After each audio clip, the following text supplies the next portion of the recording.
नमस्कार। Devi Ahilya cancer hospital एवं national institute of electro homeopathy में कॉन्क्लेव 2020 में अलग अलग प्रांत से आए हुए सभी डॉक्टर्स का और मेरे साथ कदम से कदम मिलाकर चलने वाले मेरे सहकर्मियों का एवं संस्था के निदेशक डॉक्टर अजय हाडिया जी का मैं तहे दिल से स्वागत अभिनंदन करती हूँ। संस्थान की वृत्तांत यात्रा शुरू करने से पहले मैं आपको एक मशहूर शेर सुनाना चाहती हूँ जो हमारे निदेशक डॉक्टर अजय हाडिया जी की कहानी कहता है। मैं अकेला ही चला था जाने पे मंजिल मगर लोग साथ आते गए और कारवां बनता गया। ये संस्थान की यात्रा ही नहीं है, सर के 35 साल की अथक मेहनत का नतीजा है। आज इस समय जो हम मुकाम पर खड़े हैं उसमें सर की 35 साल की मेहनत और लगन है। कहते हैं कि जैसा एक मजबूत इमारत के लिए एक मजबूत नींव की आवश्यकता होती है, उसी तरह सन 1991 में सर ने एक इलेक्ट्रो होम्योपैथी इंस्टीट्यूट का शुभारंभ किया। लेकिन जैसा कहते हैं कि किसी भी क्षेत्र में निपुण बनने के लिए थ्योरी के अलावा व्यवहारिक ज्ञान की भी आवश्यकता होती है, और वही विचार करते हुए सर ने इलेक्ट्रो होम्योपैथी इंस्टीट्यूट तो स्टार्ट कर लिया, लेकिन उसके साथ साथ मन में ये विचार भी था कि मैं बच्चों को थ्योरी तो पढ़ा रहा हूँ, थ्योरी बहुत अच्छे से पढ़ा रहा हूँ। बहुत रिनाउंड डॉक्टर्स उस समय में 1991 में MY के रिनाउंड डॉक्टर्स इस इंस्टीट्यूट में अपने लेक्चर्स लेने आते थे, जो कि MBBS, MD, गायनेकोलॉजिस्ट सारे ही डॉक्टर्स रिनाउंड होते थे और वो लेक्चर लेते थे।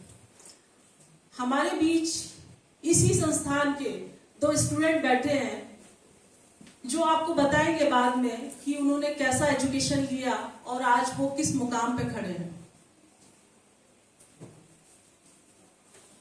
ये जब इंस्टीट्यूट स्टार्ट किया, थ्योरी पढ़ाना शुरू किया, तो सर के जहन में आया कि कहीं ना कहीं मुझे स्टूडेंट को क्लिनिकल ट्रेनिंग देने की भी आवश्यकता है।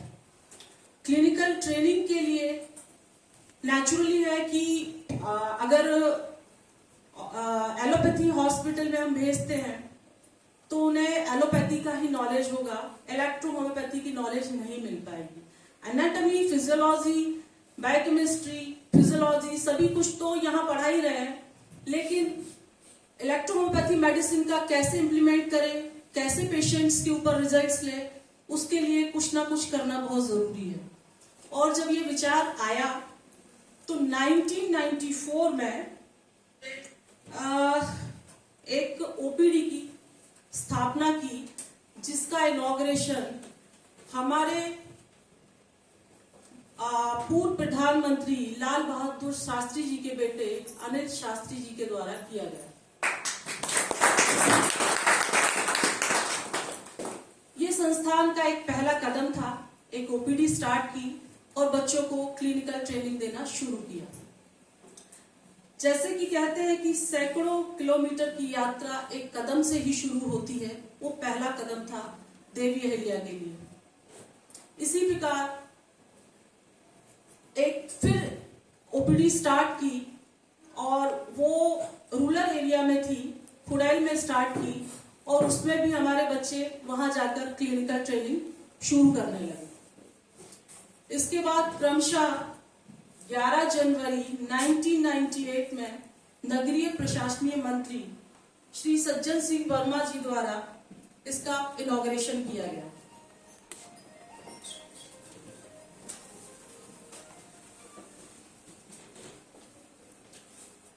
इसी क्रम में एक ओपीडी पूर्व प्रधानमंत्री जी के नाम से चल रहे लाल बहादुर शास्त्री सेवा निकेतन में भी शुरू की गई और कई कैंप्स लगाए गए लायंस क्लब के द्वारा।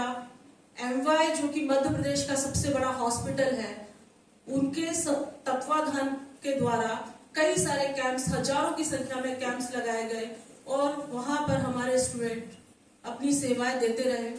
चूंकि मैटी जी का भी ये सपना था कि हमारी इलेक्ट्रो होम्योपैथी मेडिसिन जन जन तक जाए, और वही उसी क्रम में काम करते हुए सर ने कई कैंप्स लगा के फ्री में मेडिसिन दी और पेशेंट्स को लाभ दिया।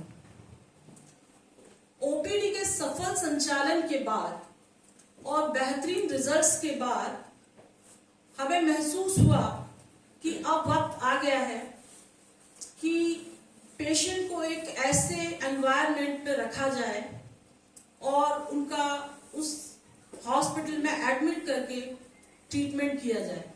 क्योंकि ओपीडी बेस ट्रीटमेंट में हम पेशेंट को मेडिसिन दे देते हैं, 2 दिन बाद 3 दिन बाद बुलाते हैं, कई बार पेशेंट नहीं आता क्योंकि उसको लगता है कि मुझे कोई फायदा नहीं है और वो एलोपैथ की तरफ भागता है।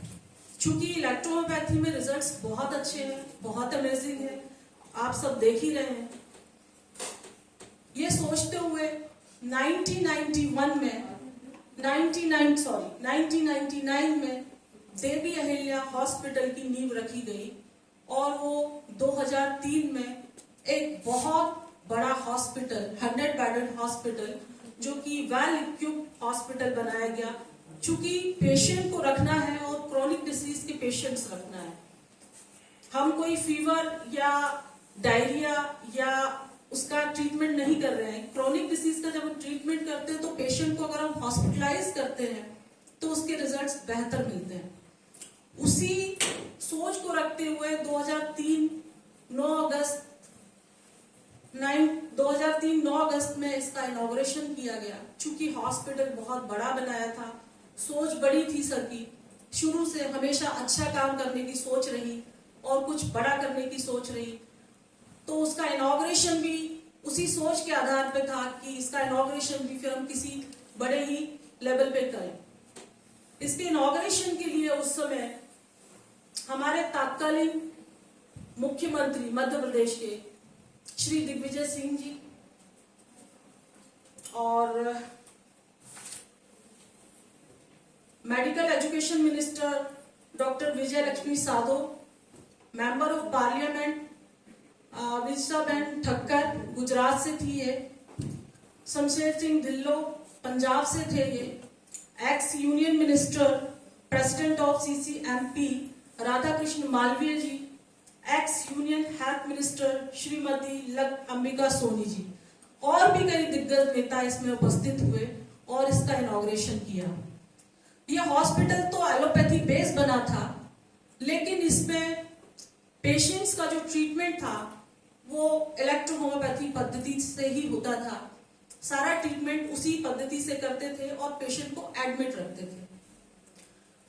इसी दौरान रिसर्च चलती रही, काम आगे बढ़ता रहा और बढ़ते बढ़ते सर ने बहुत 91 से जो रिसर्च शुरू की थी और फिर सोचते हैं कि अब किस फील्ड में काम करें, क्योंकि बहुत सारे क्रोनिक डिसीज में काम किया, एपिलेप्सी में काम किया।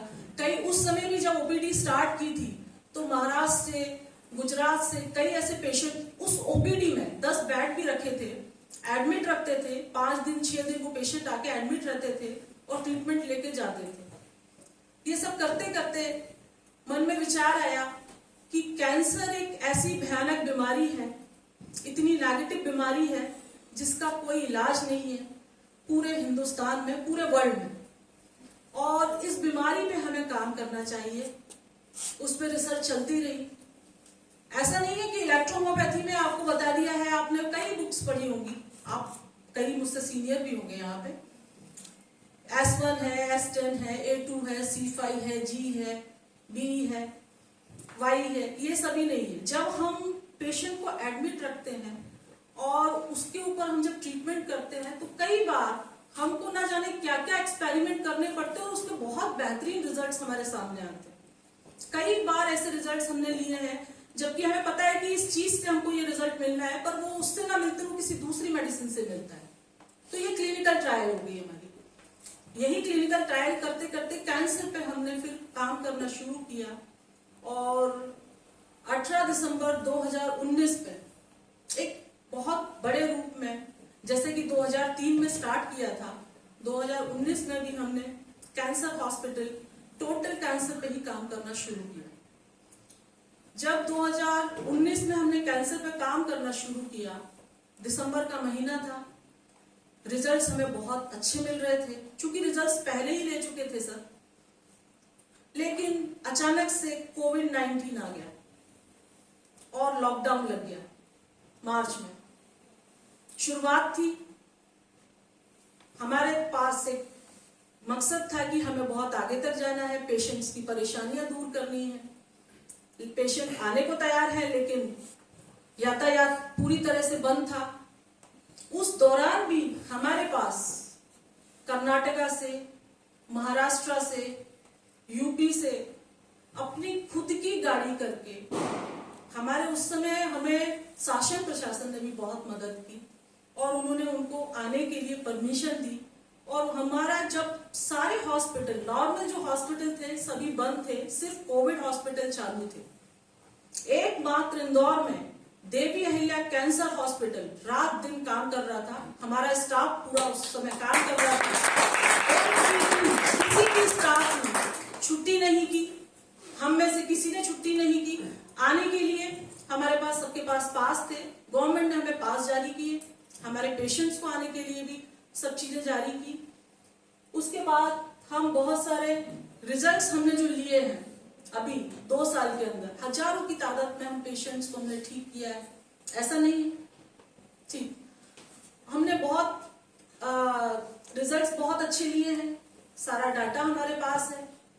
ऐसा नहीं है कि इलेक्ट्रो होम्योपैथी मेडिसिन में सिर्फ हम ही रिजल्ट्स ले पा रहे हैं, आप सब भी रिजल्ट्स ले सकते हैं। इसके रिजल्ट्स बहुत अच्छे हैं, मेडिसिन बहुत अच्छी है, बशर्ते इसमें डिवोशन की जरूरत है, 35 साल की मेहनत की जरूरत है। ऐसा नहीं है कि सबने 35 साल लगाए हैं, आप 10 साल में भी वो काम कर सकते हैं। क्योंकि आज कम्युनिकेशन इतना अच्छा है, उस समय सिर्फ और सिर्फ न्यूज़पेपर हुआ करते थे या एक रेडियो हुआ करता था जिसके द्वारा हम प्रचार प्रसार कर सकते थे।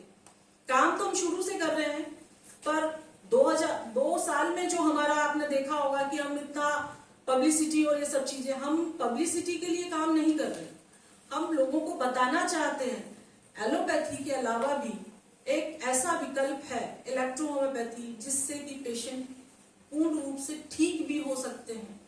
क्योंकि हम जिस पैथी में है उसमें एकदम से बिलीव करना बहुत मुश्किल होता है, और एलोपैथी के बाद सारा ट्रीटमेंट लेने के बाद, इवन आयुर्वेद का ट्रीटमेंट लेने के बाद हमारे पास पेशेंट्स आते हैं, और हमने इस कंडीशन में भी पेशेंट्स को, जब वो जा रहे हैं, ईश्वर ने जब तक सांसें दी हैं तब तक तो उसको रहना ही है, पर उस कष्ट से हमने निजात दिलाया है।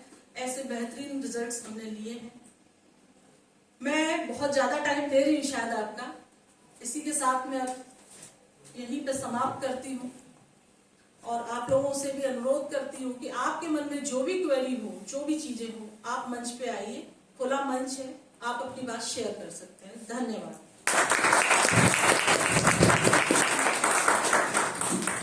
थैंक यू मैम, हमारी देवी अहिल्या की जर्नी अभी तक सबके सामने रखने के लिए। और जैसा कि आप सब अवगत तो हो चुके हैं, देवी